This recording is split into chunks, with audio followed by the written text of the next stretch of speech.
আসেন, উপরে আসেন। আসেন না।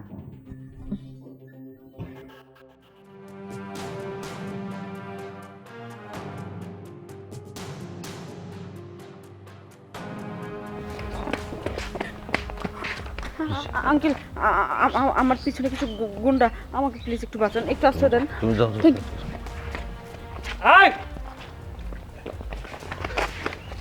ভাই, একটা মেয়ে দৌড়ে এসে এদিকে। হ্যাঁ এদিকে গেছে তো। বলো।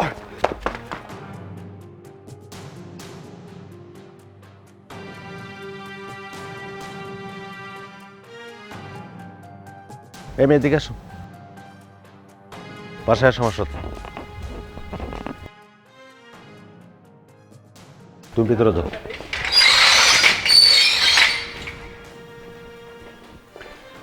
বসো। তারপরে তোমাকে কেমন করে ছেলে গলা ধরাইলো কেন?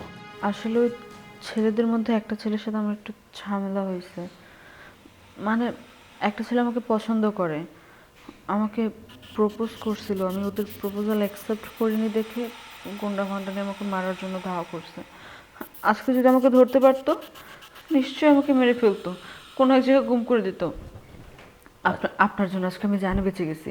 আপনাকে যে কী বলে আমি ধন্যবাদ দিব।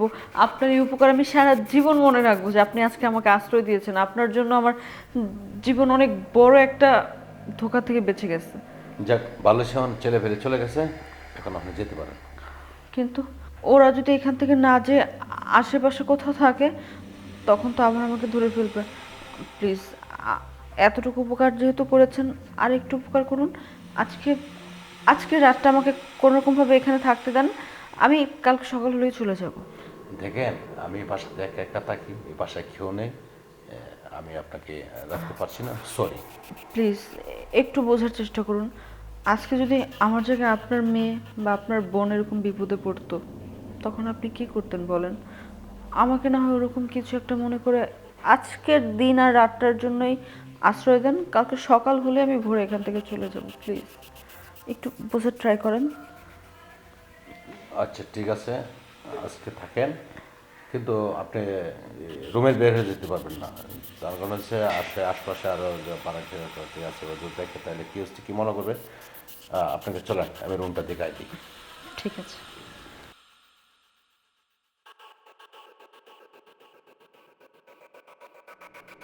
ওইটা আপনার ব্রেড, আপনার থাকতে পারে। আপনাকে যে কি করে ধন্যবাদ দিব, আজকে আপনার জন্য আমি এত বড় একটা বিপদের হাত থেকে বেঁচে গিয়েছি। আপনাকে অসংখ্য ধন্যবাদ। দেখেন, আমি একটা কথা বলি, এই পৃথিবীতে মানুষ মানুষের জন্য। আজকে যদি আপনাকে আমি এই উপকারটা না করতে পারি, তাহলে আমি একদিন এক জায়গায় জব করে এই জন্যই আপনাকে আমি উপকারটা করে যদি আমি জব দিয়ে থেকে মুক্তি পাই, সেটা আমার সবচেয়ে বড় চাওয়া পাওয়ার। আচ্ছা ঠিক আছে, আপনি থাকেন, আমি যাই। হ্যাঁ, ওকে। Thank you. বাহ, রুমটা তো খারাপ না, ভালোই, সুন্দর আছে।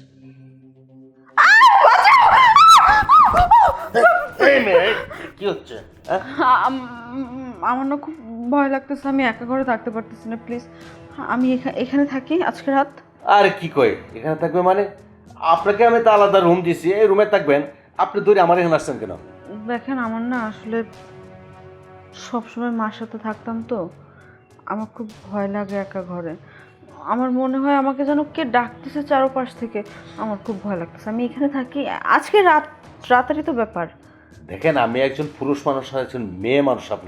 আপনি আপনি রুমের দরজা খুলে আপনি ঘুমাইতে পারেন, কোনো সমস্যা নেই। আপনি দরজাটা আর খুলে ঘুমান। সমস্যা নেই তো, পুরুষ মানুষ মেয়ে মানুষ যেহেতু একই বাড়ির মধ্যে আছি, আমি মনে করি আমি আমার জায়গায় ঠিক, আপনি আপনার জায়গায় ঠিক থাকলেই হবে। হ্যাঁ, আপনি বুঝতেছেন না কেন? দেখেন, আগুন আর মোম যদি একসাথে হয় তাহলে অবশ্যই মোম গুলে, বুঝছেন? প্লিজ আপনি রুমে যান। দেন আশপাশে মানুষ যে অন্য বাড়াটাগুলো যদি একবার শুনে যে আমার মানে তো সব চলে যায়। প্লিজ যান, আপনার রুমে যান, যান। আপনি না খুব নিষ্ঠুর, আপনি আসলে বোঝেন না। আজকে যদি আমার জায়গায় অন্য কেউ হতো, আপনার কাছের কোনো মানুষজন হতো, তাহলে বুঝতেন কেমন লাগে। আমরা তো পরদের কারো কাছে দাম নেই। হ্যাঁ, বুঝতে পারছি। আচ্ছা ঠিক আছে, আপনি এখানে ঘুমান, আমি নিচে ঘুমাচ্ছি। আহা, নিচে শুবেন কেন? আপনি চাইলে এখানে এক সাইডে শুতে পারেন। না না না, এটা কি হয় নাকি? না, নিচে শুইলে যদি ঠান্ডা লাগে, জ্বর আসে, আমার জন্য আপনি কেন তো কষ্ট করতে যাবেন বলেন? না, একটা রাত তো কোনো রকম খাটাই দেবো, আপনাকে আবার ভুলবেলা চলে যাচ্ছে। ঠিক আছে, আপনি এখানে শুন, আমি নিচে শুনছি।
আসেন, উপর আসেন।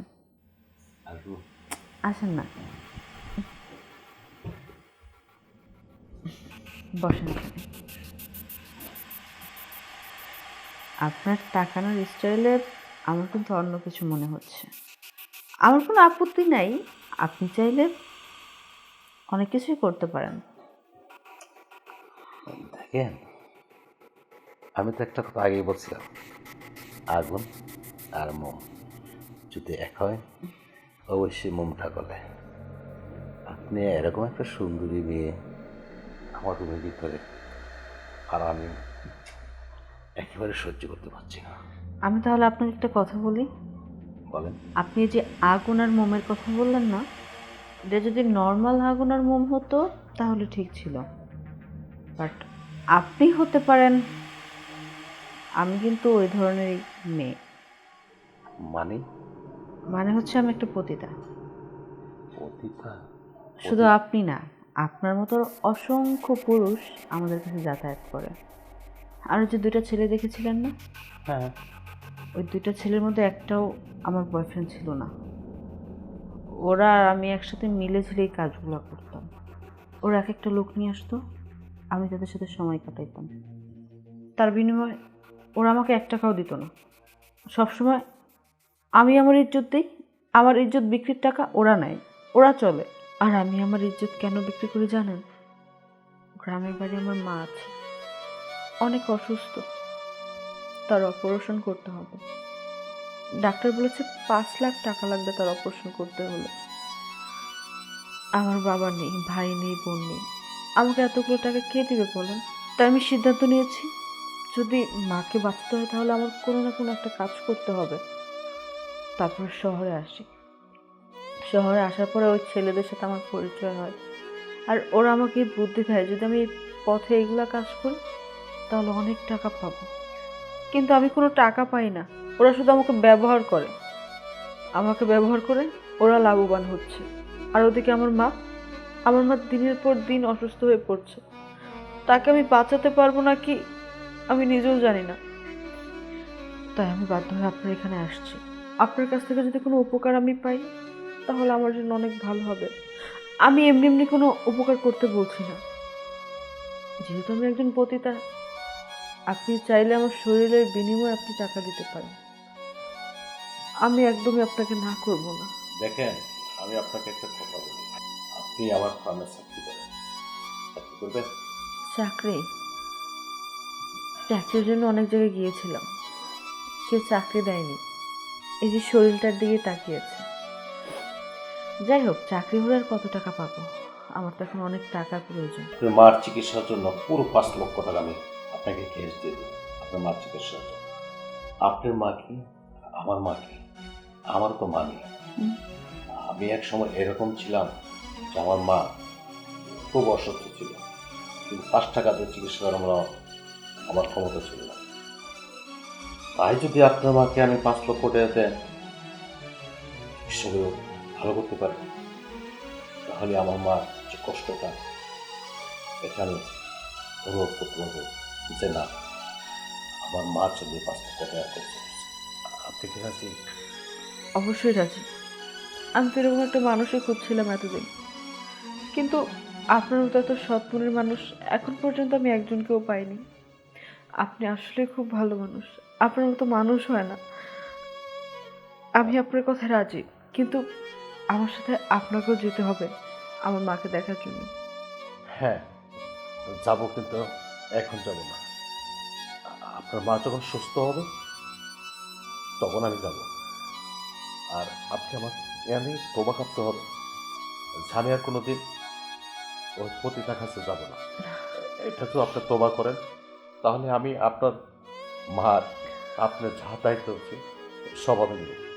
আপনাকে তোবা করেন। একটা মেয়ে না কখনোই এমনি এমনি পতিতালয়ে যায় না, তার পেছনের ব্যাকগ্রাউন্ডে কোনো না কোনো একটা কারণ থাকে। আমারও একটা কারণ ছিল, এর জন্য আমি এই পতিতা লাইনে আসছি। আপনি যেহেতু এখন আমার মাকে সুস্থ করার জন্য টাকা দিবেন, উপকার করবেন বলছেন, তাহলে তো আমার ওই লাইনে থাকার কোনো দরকারই হয় না। আর আমারও না ইচ্ছা করে না ওখানে থাকতে। জাস্ট আমি বাধ্য হয়ে পরিস্থিতির শিকার, এর জন্য আমি ওখানে থাকি, কাজ করি। কিন্তু আমি আজকের পর থেকে বলছি আমি আর কখনোই লাইনে যাব না, কখনোই না। 5 ওয়াক্ত নামাজ পড়বো আর মার সেবা যত্ন করবো। ধন্যবাদ, কিন্তু আরেকটা দাবি আপনার কাছে রাখবো। দাবিটা কেমন পূরণ করবেন? কি? দেখেন, আমার কিন্তু বোন নাই। আপনি কি আমার বোনের দাবিটা পূরণ করবেন? অবশ্যই করবো ভাইয়া, আজকে থেকে তুমি আমার ভাইয়া। ঠিক আছে, তুমি আমার বোন।